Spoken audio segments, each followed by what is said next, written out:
تم دیکھو تو صحیح تم کیا تھے اور اس اللہ نے تمہیں کیا بنایا. وَضَرَبَ لَنَا مَثَلًا, اور اللہ کے لیے مثالیں دینے لگا. یہی بات جو میں ابھی کر رہی تھی کہ ہمارے لیے مثالیں بیان کرنے لگا کہ اب اس کو اتنی سمجھ آ گئی ہے کہ اللہ کے بارے میں جھکڑتا ہے, اس کی قدرت کے بارے میں, اور یہ کہ وہ کیسے زندہ کرے گا, اور یہ اس کے اوپر مثالیں لا لا کے دکھاتا ہے. کبھی بھری ہڈی کا چورا چورا کر کے اس کو فضا میں اڑا دیتا ہے اور پھر دکھاتا ہے کہ دیکھو یہ کیسے پھر دوبارہ وہ اس کو تخلیق کرے گا. وہ نسیہ خلقہ, اور اپنی پیدائش بھول گیا. تو کچھ بھی نہیں تھا, تجھے اس سے پیدا کر دیا, یہ تو پھر بھی ہڈیاں تو ہیں. فرمایا کہ آپ قال من یحیی العظام وہی رمیم, اللہ تعالیٰ نے اس بندے کی بات کوٹ کی, اس کافر کی, کہ کہتا ہے من یحیی العظام, کون ہڈیوں کو زندہ کرے گا جب وہ رمیم ہو گئی ہوں گی, وہ سیدھا ہو گئی ہوں گی. یہ اللہ کی پاور کو کوسچن کر رہے ہیں. تم تو دیکھو کہ تم جس چیز سے پیدا ہوئے, یہ تو پھر بھی مٹی ہے نا, تم جس سے پیدا ہوئے اپنی تخلیق کو تو یاد کرو, اس کو بھی بھول گئے ہو کہ تم جس سے پیدا ہوئے وہ تو مٹی سے بھی زیادہ حقیر چیز ہے. یہ تو پھر بھی مٹی ہے نا, ان سے اللہ پیدا کر لے گا. تم بتاؤ جو تم اپنی پیدائش کو تو یاد کرو.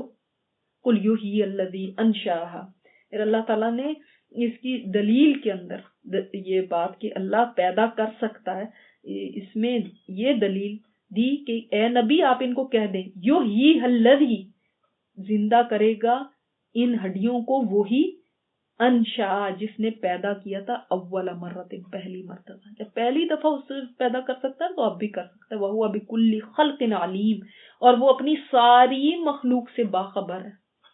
ساری مخلوق جتنی اس نے پیدا کی ہے وہ پیدا کر کے ایسے ہی نہیں چھوڑ دی, ان کے سب کے احوال وہ جانتا ہے.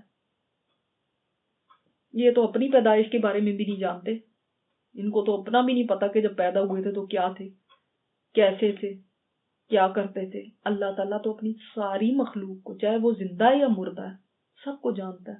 الذی جعل لکم من الشجر الاخضر نارا, وہ اللہ وہ ہے جس نے بنائی تمہارے لیے گرین, بالکل جو سبز درخت ہے اس سے آگ. عرب کے اندر ایک درخت ہوتا تھا جس کی ٹہنیوں کو جب وہ رگڑتے تھے آپس میں تو ان سے آگ نکلتی تھی. تو اللہ تعالیٰ نے فرمایا اللہ وہ رب ہے. یہ بھی اب سیکنڈ دلیل ہے اس بات کی کہ اللہ تعالیٰ زندہ کر سکتا ہے, کہ دیکھو ایسی ٹہنیاں جو گرین ہے, اور جو گرین ہوتی ہیں وہ موئسٹ ہوتی ہیں اندر سے, رائٹ, اندر ان میں نمی ہوتی ہے. تو اب پانی اور آگ تو بالکل ہی ایک اپوزٹ چیزیں ہیں, لیکن اللہ تعالیٰ نے اس میں سے آگ کو پیدا کیا, اس نمی والی دو شاخوں سے آگ کو پیدا کیا. جب ان کو رگڑا تو آپس میں, جو اللہ تعالیٰ اس نمی والی ٹہنی سے آگ پیدا کر سکتا ہے نا, وہ مردہ سے بھی زندہ کو پیدا کر سکتا ہے. فَإِذَا أَنْتُمْ مِنْهُ تُوقِدُونَ, تو تم ان سے, ان شجر اخضر سے تم جلاتے ہو, آگ ہوتی ہے, پھر تم اس سے اپنے کام میں لے کر آتے ہو. أَوَلَيْسَ الَّذِي خَلَقَ السَّمَاوَاتِ وَالْأَرْضِ, اب یہ تیسری دلیل ہے کہ کیا بھلا نہیں وہ ذات جس نے پیدا کیا آسمانوں کو اور زمین کو, بِقَادِرٍ عَلَىٰ أَن يَخْلُقَ مِثْلَهُمْ, وہ اس بات پہ قادر کہ ان جیسوں کو پیدا کر دے. کیا وہ جس نے اتنے بڑے آسمان کو بنا دیا, زمین کو بنا دیا, أَنْتُمْ أَشَدُّ خَلْقًا أَمِ السَّمَاءُ, کیا تم زیادہ مشکل ہو بنانے میں یا آسمان ہوگا؟ خود سوچو نا, اللہ کے لیے تو کوئی چیز بھی نہیں مشکل, لیکن انسان اپنی عقل کے مطابق اتنی عقل دوڑا رہے ہو کہ ایسا کیسے ہو جائے گا. تو تم سوچو یہ آسمان کو دیکھو, زمین, اور آسمان میں پھر جو میں نے آپ کو اس دن بتایا تھا اتنے اسٹارز, اتنے بلینز آف 300 بلین ملکی وے میں اسٹارز ہیں. اور ایسے تو آپ اندازہ کریں کتنے ستارے سیارے اس نے بنا دیے. وہ اس کے لیے کیا تمہیں بنانا مشکل ہوگا؟ یہ خود سوچو اپنے.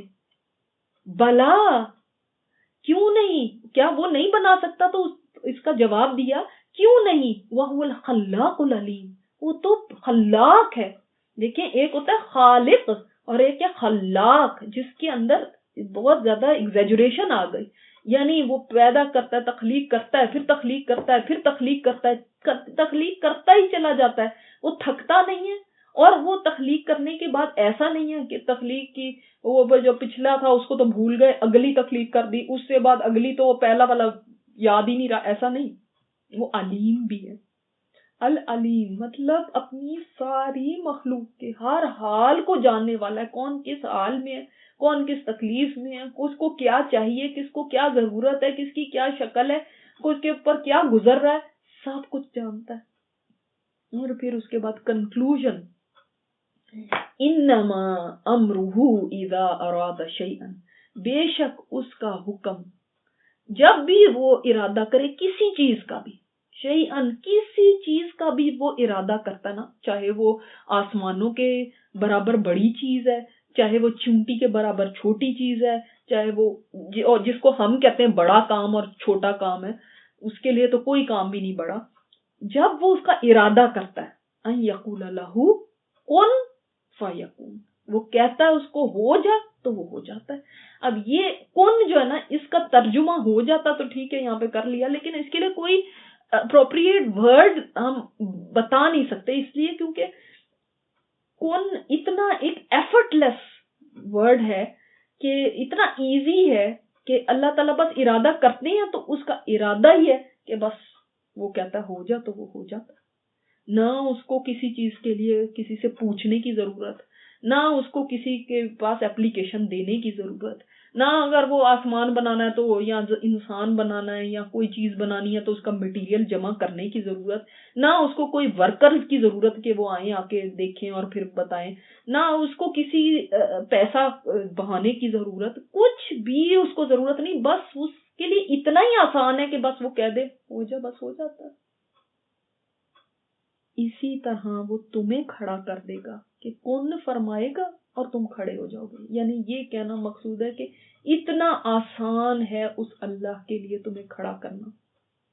تم کیا کہتے ہو بری ہڈیاں ہوں گی، یہ ہوگا وہ ہوگا، پھر کیسے ہوگا؟ تم یہ تو دیکھو ساری باتوں کا خلاصہ کہ اس کو تو کچھ بھی کام کرنا ہو تو وہ یہ فرما دیتا. ساری مخلوق آدم علیہ السلام سے لے کے قیامت تک کے انسانوں کو کھڑا کرنا اس کے لیے کون ہے، بس دیٹس اٹ. تو اب ہم سوچیں کہ جو ہمارے مسئلے ہیں، جو ہماری پریشانیاں ہیں، وہ اتنی بڑی نہیں ہے کہ اللہ تعالیٰ نہیں ان کو سالو کر سکتا. اس نے کون کہنا ہے اور وہ سالو ہو جانی، اتنا آسان ہے اس کے لیے. فَسُبْحَانَ الَّذِي بِيَدِهِ مَلَكُوتُ كُلِّ شَيْءٍ. اب جب یہ بات پتہ چل جاتی ہے نا کہ اللہ تعالیٰ اتنا قدرتوں والا ہے کہ بس وہ کون کہے اور کام ہو جائے، تو پھر فوراً آتا ہے نا سبحان اللہ.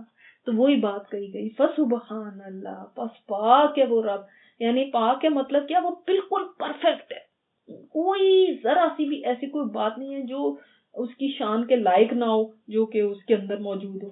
ہے نا، کوئی ایسی بات جو کمی کی ہے، کمزوری کی ہے، یا ایسی کوئی بھی چیز جو کہ اس کی شان کے لائق نہیں ہے، وہ ان سے پاک ہے. الذی بیدہ، وہ سبحان کس کے لیے، یعنی پاکی کس کے لیے، وہ ذات جس کے ہاتھوں میں ہے بادشاہت. ملکوت، ایک ملک بھی ہو سکتا ہے، ملک بھی ہو سکتا ہے. ملک بھی بادشاہت ہوتی ہے، اللہم مالک الملک بھی کہا گیا. ملکوت کہا گیا بادشاہت ہے. ملکوت میں جب آپ الفابیٹس ایڈ کرتے ہیں نا تو اس سے معنی بھی زیادہ بڑا ہو جاتا ہے.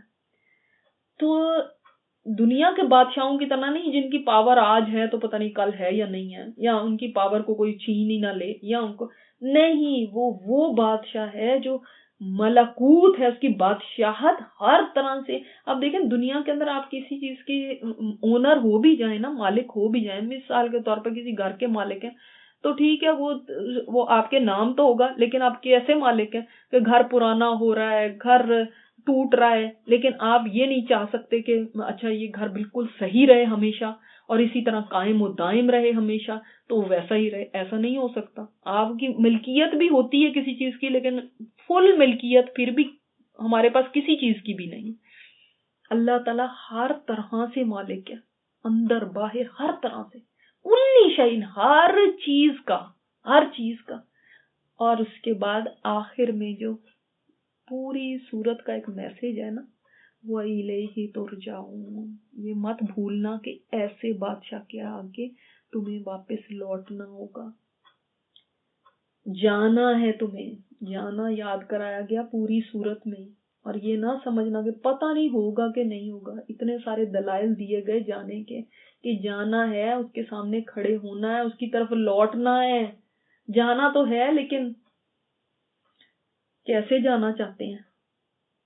ایک وہ بھی جانا ہوگا جو لوگوں کے کندھوں پہ اٹھا کے اللہ کی طرف لے جایا جائے گا، تو ویسے جانا چاہتے ہیں یا خود اپنی مرضی سے اللہ کی طرف چل کے جانا چاہتے ہیں؟ دونوں صورتیں. اللہ تعالیٰ ہمیں اپنے کام کا بنا لے، اللہ ہمارا رخ اپنی طرف موڑ لے، اور اللہ تعالیٰ اس صورت میں جو بھی ہم نے لیسنز پڑھے ہیں ان کو عمل میں لانے کی توفیق دے. اور یہ صورت جتنی ایمانیات پہ بات کرتی ہے، باس بعد الموت کے اوپر، اللہ تعالیٰ اس کا عقیدہ ہمارے اندر راسخ فرما دے کہ ہم اس کے مطابق چلنے والے بن جائیں. سبحانک اللہم و بحمدک نشہد ان لا الہ الا انت نستغفرک و نتوب الیک.